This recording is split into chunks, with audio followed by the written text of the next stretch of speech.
흔히 이제 세속 교기에서 말할 때 복음을 믿고 구속받아서 그 다음에 진리 말씀으로 거듭나져서 부활 생명에 참여했다. 그러면 이제 천국 시민권으로 등재가 된 사람이에요.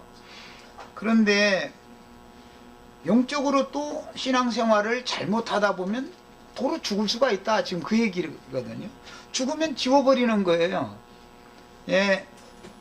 그러면 교회 생활 가운데에서 처음 복음을 믿을 때 살아났던 사람이, 원래 죽었던 사람이 살아나는 거니까 복음이라는 건. 그런데 산 사람, 산 영혼도 또 영적으로 죽을 수가 있다라는 걸 알 수가 있고, 영적으로 죽으면 천국 시민권에서 삭제된다. 이제 그 말인데, 각 지파별로 유대인들은 계수를 할 때 각 지파별로 하죠. 그러니까 제일 중요한 건, 가장 가까운 것은 어느 지파 몇 대에서는 누구냐라는 것을 삭제하는 거예요. 그것으로 끝나면 문제가 아니고, 그 다음에는 이스라엘이 총회에서 또 삭제되는 거예요. 그 지파 내에서 삭제된다는 뜻은 이스라엘 총회 중에서 끊어진다라는 뜻이 되는 거예요. 대한민국 같은 경우는 예를 들어서 뭐 안동 김씨 가문의 누구라고 이제 호적에 올렸어요. 어떤 자매님을 이제 비유를 한번 해볼게요. 그런데 그 사람이 신앙생활 잘 하다가 예를 들어 이제 돌아가시게 되면 안동 김씨라고 하는 호적에서 제어되죠. 대한민국 국민 중에 제어되죠. 이렇게 되는 겁니다. 성경에는 늘 이렇게 양면이 있어요. 그래서 제 이제 오늘 시간에 좀 보충적으로 말씀드리고 싶은 것은, 내가 이제 그 말씀을 전하는 걸 잘못 오해해서 듣다 보면 너무 개인 신령주의 쪽에 치우치는 것이 아니냐는 그런 염려들을 하실 수도 있을 거예요. 그런 쪽으로 치우칠 수도 있는 것이고, 그런데 내가 왜 그것을 조금 더 강조하냐면, 개인적으로 나와 주님과의 관계가 완전하게 회복되지 않은 사람이 어떤 무리에만 속해 있다고 해가지고 그 사람이 천국 시민권이 있느냐 하면 그렇지는 않다라는 것 때문에, 우선은 개인적인 문제가 우선 해결이 돼야 되기 때문에 그걸 강조하는 것이고, 개인적으로 분명하게 복음이 믿어져, 즉 영으로 깨달아요. 복음을 듣고 이것은 영으로 깨달아져야 마음에 믿는 거니까, 영으로 깨달아져서 마음에 믿어졌으면 당연히 그 복음을 전한 그 사람과 같은 말씀을 증거하고 같은 레벨에 있는 어떤 무리에 당연히 소속되게 되는 겁니다. 예를 들어 한영재가 복음을 전했는데 장로교단으로 가라라고는 전하지 않을 거 아니에요. 장로교단에 이런 부족함이 있다. 이거보다 이런 것은 이렇게 하는 것이 성경의 진리다. 이렇게 전할 거 아니겠어요. 그래 놓고 나서 그렇게 전했는데 장로교단으로 가라 그러면 그건 아무것도 아닌 거죠. 이런 것과 같이 개인적으로 구속받고 거듭나는 문제가 확실해야 되지만, 반드시 교회의 모임이라고 하는 것을 중요하게 여겨야 된다. 양면을, 균형을 잘 잡아야 된다는 걸 시간에 좀 말씀을 드리고자 해요. 그 에스겔 18장 한 장 전장을 할애해가지고, 아비는 아비의 죄로 죽고 자식은 자식의 죄로 죽는다. 자기 죄로 죽는 거다. 누구든지. 그 얘기가 나오죠. 여기 보면 아비라는 것은 오늘 우리 형제 자매님들에게는 죄송한 말이지만 내가 지금 아비예요. 말씀을 가르침 받는 사람들은 자식이에요. 성경의 비유예요. 이것이 아버지도 세상 나라에서 똑똑한 아버지, 부모를 잘 만나야 되는 거예요. 세상에서도. 세상에는 많은, 예를 들자면 대학교는 대한민국에 수없이 많습니다. 대학교라는 무슨 대학교라는 건 지방에도 있고 서울에도 있고 많지요. 그러나 모든 대학교의 레벨이라고, 그 수준이 같은 거는 아니죠. 대학 졸업했다 해가지고 사회 나오면 똑같이 취급해 주는 건 아니잖아요. 무슨 대학을 나왔느냐, 무슨 대학교에 무슨 학과를 나왔느냐라는 걸 보죠. 세상에는 많은 부류의 교회들이 있을 수가 있습니다. 그거는 오전 시간에 내가 말씀을 드렸을 때 개혁자들이 부분적으로 깨달은 것이 있기 때문에 그걸 자꾸 전하면 그 무리가 생긴다 이거예요. 그럼 그게 하나의 교파가 된 건데, 이것은 물론 이것은 잘못된 것이지만 많은 어떤 사람들이 부분적으로 말씀을 많이 열어놨다는 것은 다른 하나님의 편에서 보면 말씀이 그만큼 많이 열렸다라는 뜻인 거예요. 문제는 듣는 사람들이 폭넓게 수용하고 받을 건 받고 버릴 것은 버리고 할 수 있는 수준들이 높아져야 된다 이거예요. 대한민국 같으면 이제 서울대학교는 연세대학교에서 최상위권이라고 해도 서울대학교는 최하위권과 맞먹잖아요. 이런단 말이야. 그래도 연세대학교 상위 학과를 가지 않고 하위 학과를 왜 가느냐? 서울대학교라고 하는 이름이 있기 때문에 그렇다 이거예요. 이름 때문에 그 최하위권의 어떤 학과에 가면은 서울대학교를 나왔는데도 배고플 수 있죠. 서울대학교 나왔다 가서 다 취직 잘 되는 건 아닐 거 아니에요.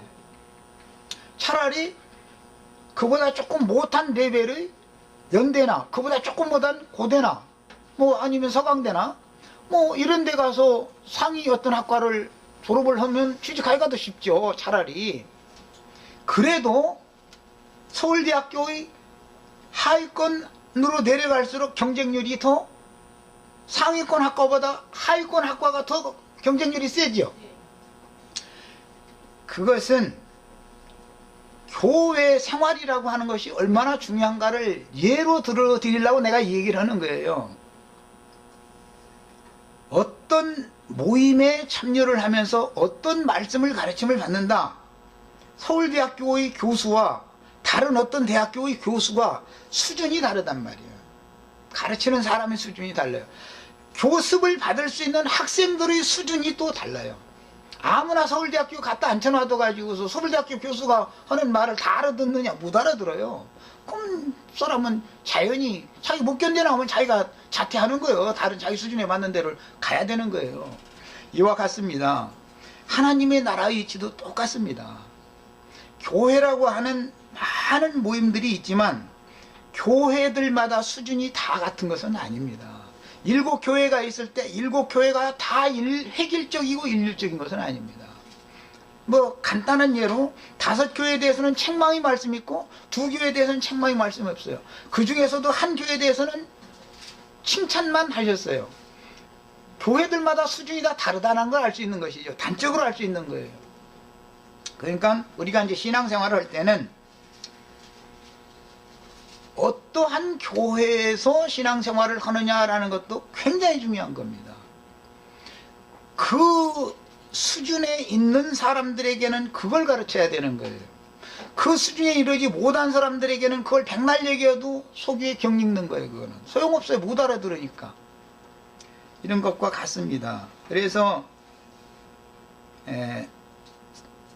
사대교회 말씀하실 때 살았다 하는 이름은 가졌으나 네가 죽은 자로다. 그 이름을 이기는 자들에게는 생명책에서 결코 흐리지 않겠다. 이렇게 말한 것은 사대교회에까지 회복이 되었을지라도 이름이 흐려질 자들이 있다라는 것을 전제로 하는 말이다. 그러니까 내가 지금 다 되었다. 나는 뭔가 주님 앞에 받은 것이 있다라고 자긍하는 마음이 생기면 벌써 그것으로 그 자리에서 딱 멈추는 것이다라는 걸 아셔야 돼요. 광야길을 행할 때도 보면 어떤 단계에서 어디까지 가면 어떤 무리가 죽습니다. 산 사람만, 남은 자만 데리고 가는 거예요. 언제든지 구원은 남은 자만 받는 거예요. 끝까지 살아남아야 되는 그 끝까지. 네. 그래서 마귀가 하는 일은 어떤 수준, 어떤 단계 딱 가가지고 거기서 더 이상 한 발짝도 못 나가게 만드는 일을 마귀가 하는 거다라는 것을 아셔야 됩니다.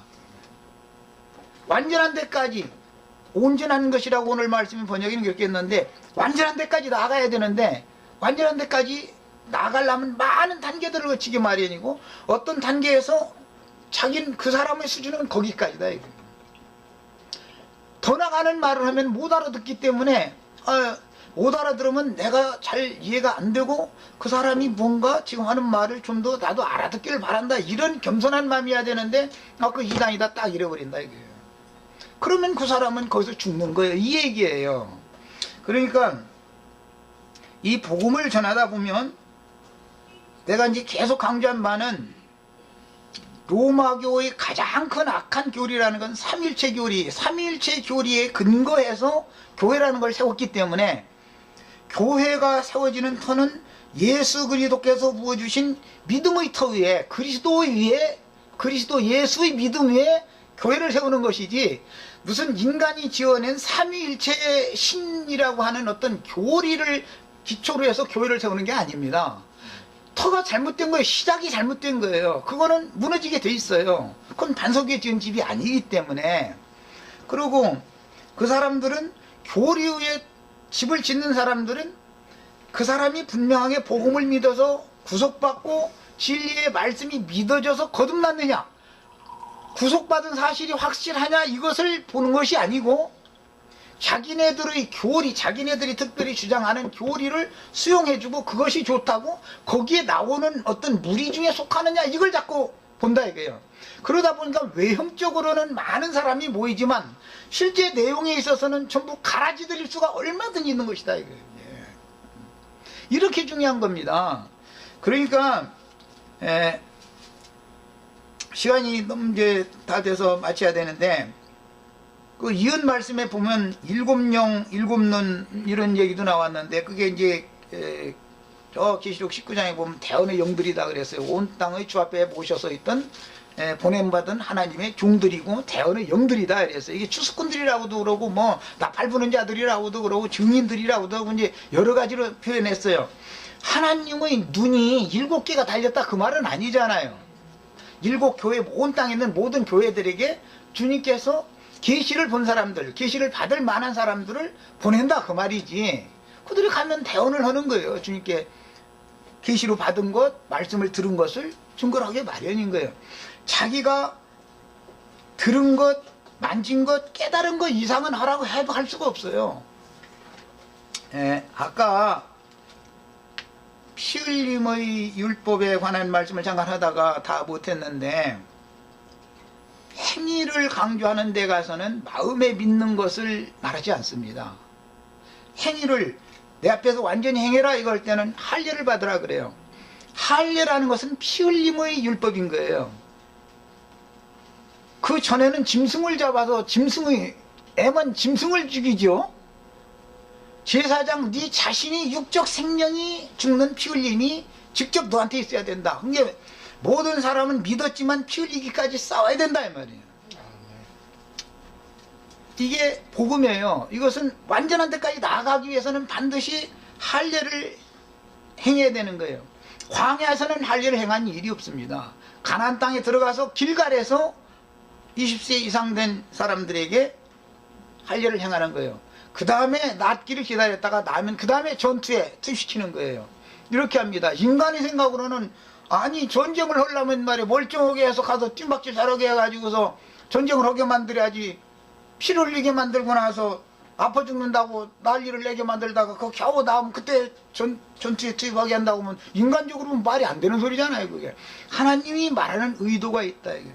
여자들은 그럼 할례를 여자들은 어떻게 받냐고 이제. 그거는 여자들은 매달 한 달에 한 번씩 피 흘리지 말라고 해도 자동적으로 건강하면 다 흘리게 돼 있어. 피 안 흘리면 그 사람 그 건강이 안 좋은 사람이죠.